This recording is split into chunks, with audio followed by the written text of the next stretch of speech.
mean, there's a proper transition right into that, Pepe. Way to go, dude. Okay, now this is from my buddy Erad. All right, listen to me. He's talking about Elite Dangerous, which is coming back to life. It's a game that I like. It's a sci-fi genre game. Okay, it's been around a long time, and the engine's a little dated. But the Frontier development has literally, I would say, for the past 8 years, neglected to listen to the fan base. And now they're actually opening up, listening to the fan base, and there's some serious changes happening in Elite Dangerous. And I would like to say also that I think that that's the right direction to go for Frontier development, is to like open back up, be more transparent with the development. I know Frontier development is a big studio. I know they make a considerable sum of cash, but I think if they want like to kind of expand on their model, they need to focus on other games than Jurassic Park and Coaster. There's the other one. What's Coaster Tycoon or something like that? Those are their two big titles. All in all, in the big game of game development, they're still kind of like I would say like small to medium sized fish, in the game development world. Let's check out what he means by a third bubble. I'm not quite sure what he's talking about. Let's do it. Hello everyone, it's Erad, and today I would like to talk a little bit about Elite Dangerous and share with you an incredible community-led project that could completely transform the way we experience the game. When you think of the main hubs of activity in Elite Dangerous, the first place that comes to mind is of course the bubble, that cluster of core worlds that humanity has settled around the Sol system. Okay. Then of course there's Colonia, another pocket of civilization located thousands of light years away from humanity's birthplace. But what if I told you that a third bubble is about to burst? This new human enclave is taking shape in and around the Lagoon Nebula, roughly about 4,000 light years away from Sol, perfectly positioned between the core worlds, Colonia, and even the galactic core itself. This ambitious project was started by a player organization known as the Mercs of Mikun and has since gathered thousands of contributors across the community. Back in February, the Mercs of Mikun began what they called a colonization bridge, expanded humanity's reach step by step. They need the population, and this is the one drawback I see with this. This is great. First off, let me just say bravo to the people involved that Erad is speaking about.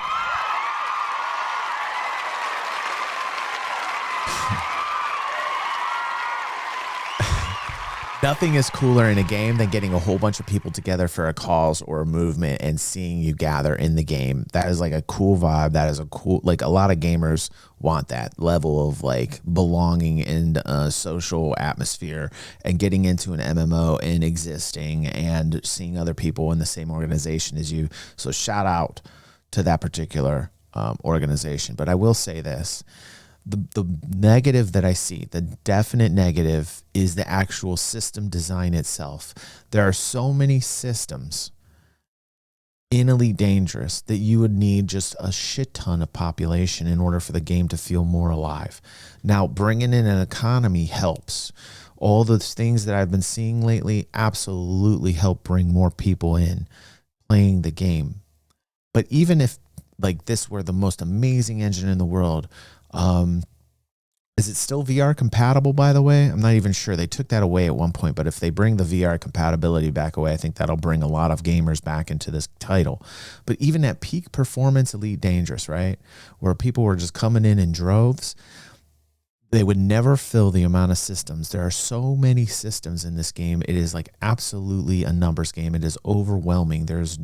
And then a lot of people would say, well, DG, it's not meant to be an MMO. And I get that. I get that argument. Okay. However, the thing is, if you want to feel it like alive and thriving, and you want to be part of communities and other gamers and people as well, then you need the element of danger in your game. You need the element of a little bit of chaos, a little bit of fun, things to do. You need that in the game. It's the allure. It brings the people in. And believe it or not, I think they're starting on their way by introducing an economy that matters. I think that's important. I like that they're doing that. But I just think the vast number of systems in this game make it almost impossible to mimic it being alive or filled with people. And, you know, you have the people that will say, this is not the game for that, DG. This is not an MMO. But you have a lot of people, too, in the quiet majority, I think, that really want it to be. They want it to be an MMO, right? And then you got to talk about the tech. And could they do that with the tech that they're employing now? I don't think so. I don't think they could do it. But it should be interesting to see this develop. Like, I want to see it develop from this point forward, right? The engine makes it a little bit harder to, like, move far ahead unless they just scrapped everything, which they wouldn't do, or to even change an engine. I don't even know at this point with what they've got that they could even do something like that. But the scale is infinitely like huge on Elite Dangerous with so many systems that I think even if you had peak Elite Dangerous, that the numbers would be like crazy difficult to make it feel populated. Now, when you get an organization like this, like Erad's talking about in the Lagoon Nebula, they're bringing people in. They are the people you want to focus on. They are the people that can make this game feel alive again. That's the good thing about what this organization Erad's talking about. Erad says, I think that the amount of systems is great to allow people who want to be alone to be alone. That's a very good comment. That is true, right? Because they can go out in the middle of Bufu. There's so many systems they could just go out and get lost and not have to deal with it. And that in itself, Erad, could speak to the way that they, you know, could speak to maybe good game design, right? Yeah, that's a great point, dude. That's like a counter argument, and that's a valid one, dude. And the people who want to see people can go where stuff is known to be happening, right? Like the colonization project here in the video, and also like community goals and those types of things. Let's keep going. Sorry, everybody. System at the time, each about 15 light years apart. And now, by the time I am recording this video, the project is finally about to reach its destination, and probably already has if you are watching a little later. Of course, this is not the first time that a nebula has been colonized by players. The California Nebula and the Pleiades already host several player settlements. But what's happening here is on a completely different level. This is the first time players have pushed this far out and on this scale. We're not talking about a handful of explorers setting up isolated outposts. We're talking about one of the game's largest squadrons, joined by their allies and countless supporters, all working together to carve out a brand new frontier for humanity among the stars. So, why is that important? And why should anyone interested in colonization in Elite Dangerous care? Well, first of all, this is a unique opportunity to claim prime real estate in the galaxy. The Lagoon Nebula and its surrounding systems offer some of the most stunning views you'll find in the game, with water worlds, rare stellar bodies, and planets illuminated by the teal glow of the nebula itself. But it's not just about the beauty. This is also going to be a thriving community hub, filled with active commanders, traders, explorers, and miners going about their daily business. For anyone wanting to be part of something alive and growing in Elite Dangerous, this is going to be the place to be. On top of that, this new region is strategically positioned. Okay, and what I will say is this. Frontier development needs to further the economic gameplay and loops, and they need to go down the rabbit hole for people like Erad and those that are doing something more than just PvE mission, flying around, quest box missions, A to B type loading and unloading at stations. Those types of players that are playing the game that way, that are fine playing that game that way, versus people that are actually trying to build something. These new tools that have been brought about by Frontier Development allow gamers to build something meaningful together, and that is like a key ingredient in a successful MMO. And that's why I continually fight for the fact that I think Elite Dangerous is perfectly designed to be an MMO and would be more successful to be an MMO, and just let's call it what we all want it to be. The quiet majority is not saying with this game. And yes, even though that the engine is dated, I still think the sound design is so fucking flawless in Elite Dangerous. I still think that the flight combat is so fucking flawless. And in simplicity's format, this is like, wow, the dogfighting in here is fantastic. The UI in the cockpit of Elite Dangerous is fantastic. You literally feel connected to your ship. You feel the gravity of it. You feel the physics correctly of it. And for those people complaining that they think that the flight is too slow on Elite Dangerous, I couldn't disagree more with those people. I like the fact that you have that vibe, that smooth physics vibe in Elite Dangerous, and it is some of the best PvPing that I've ever played in a space sim or space sci-fi game. It is literally some of the best PvP I've ever had, and sometimes I wish that Star Citizen would employ some of the physics that we have from Elite Dangerous, and that's a big thing. People go, oh my God, can you believe that DG is saying this? Well, yeah, I've said this on occasion, actually.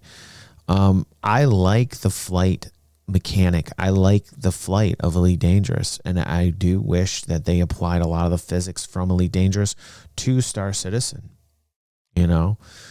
And I don't know, Erad, what do you think? Do you agree with that statement, dude? Or that opinion? That's my opinion. But like, I personally would hope for Star Citizen getting to the point where the physics mimicked a lot of what Elite Dangerous already does. But very controversial in a lot of the Star Citizen circles. And I'm not going to be loved for saying that. But that's just the way I've always felt about it. Yeah. Erat says, I love the flight model in ED. It feels realistic. Absolutely. It absolutely feels like more tactile. It definitely has a more tactile feel. And, you feel movement, weight, physics, momentum. You feel all that. You feel thrust. It's really well done. The flight mechanics in Elite Dangerous, par none, is probably one of the better experiences I've ever had PvP. Between humanity's major centers, the Bubble, Colonia, and even the Galactic Core. It's the perfect stepping stone for future expeditions deeper into the galaxy, and in many ways, this new bubble could become the launchpad for humanity's next great wave of expansion as we get closer towards the Galactic Core. So whether you're a seasoned explorer, a trader looking for new markets, or just a commander searching for a place to call home, this new colony around the Lagoon Nebula represents one of the most exciting community-driven ventures we've ever seen in Elite Dangerous. I can't state this enough with Frontier Development, and they never listened to me in the past. They've actually done quite the opposite, and I've actually been shut down on their forums. I've been shut down on their website. Pretty much how Cloud Imperium's done to me. Seems to be nobody wants to listen to what I have to say, and then what they do is exactly what I told them to do years ago, and then, somehow I'm the guy in the basement of a rundown apartment complex that knows what he's doing in game dev in terms of like a business. But you have to listen to your fan base, and your fan base in this game has been screaming forever for this to be an MMO. And now that you're introducing base building and economic gameplay, it's gotten people back into the title, and rightly so, as it should. I've been screaming for them to have some type of a meaningful economy for over nearly a decade with this title.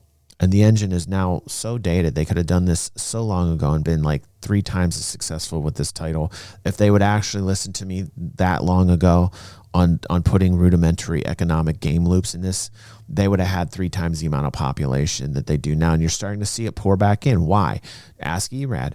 Economic game loops. They're actually putting in the fact that you can create your own base, that you can actually do things together with a group of people and bring in assets together and play the game together. Oh, go figure. Actually, are you telling me that helps build communities and bring people in? Absolutely.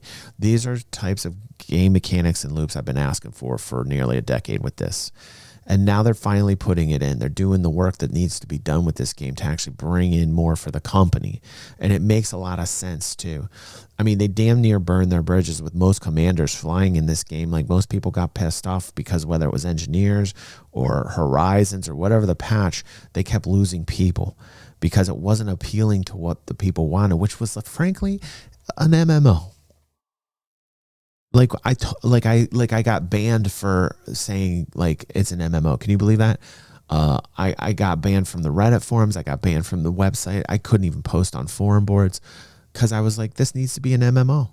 And now what are they doing? They're starting to construct it to be more like an MMO, and they're bringing back players like they can't believe. This is the really bad thing in game dev. When game dev starts listening to the loud minority of people, they start to lose. Do you guys get what I'm saying? Can I get an amen on that? Put a 1 down here.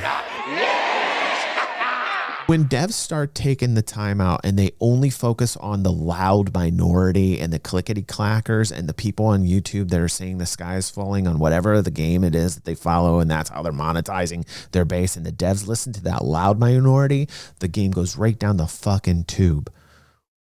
Nearly 10 years ago, I was telling them to do what they're doing now.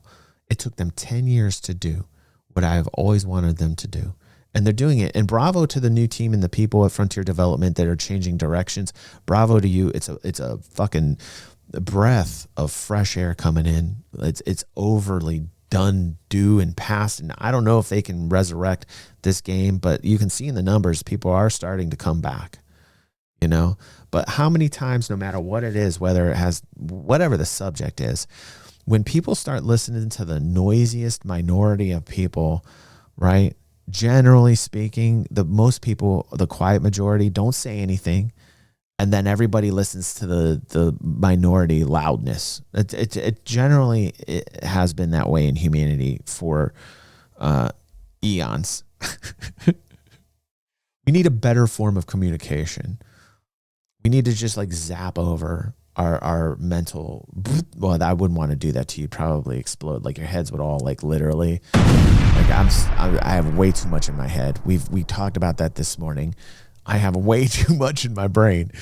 If I were to zap a lot of people here can handle it. Like a lot of people here on the live can handle it. But when this highlight goes out to YouTube, I might be responsible for a lot of the, so I'm going to try and take it. I'm going to try and take it and contain it back into my brain, because I don't want to. That's a lot of blood, and I know it's Halloween and everything, but I don't want to be responsible for all those deaths. That would be horrible.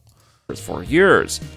It's an excellent reminder that after more than a decade, the galaxy is still full of new frontiers, not just created by the developers, but by the players themselves. So, if you've ever dreamt of helping humanity take another great leap into the unknown, now is your chance. Join the effort, claim your stake, and help shape what could become the next great chapter in Elite Dangerous history.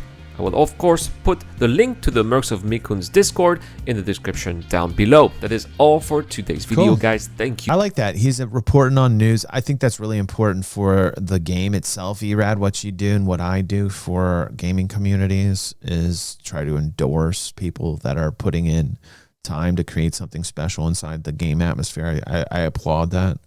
And I like that you focus on news and Elite Dangerous. I think that's really good. And also, probably you're getting a lot of views on it, right, Erad? Like, the interesting thing is maybe Erad's actually getting more views on this than some of the Star Citizen content, right? But I'm actually very happy that you do this type of thing, because it's exactly the type of things that I do. And I love that about you, Erad.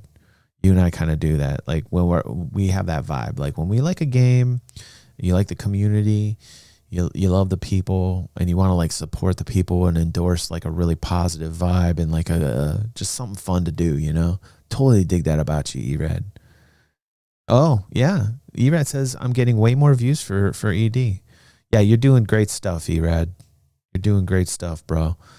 I think that's what's needed. I see so much rage bait and clickbait and monetization these days with all content creators that it feels real good and wholesome when you see somebody's actually like reporting on the fact that they just love gaming communities. It's so rare to see anymore. Like anything positive with coverage on gaming. Like everybody's like having such a difficult time in their lives, and it's like, bros, dudettes, it's game, man. Like, just chill out, relax, have fun. It's supposed to be an escape. You're supposed to just have fun with it. So, I love that Erad has that soul inside of him. I think it's definitely needed in times like these, man. You just gotta like chill out, have fun, play the game. Total dork city, right?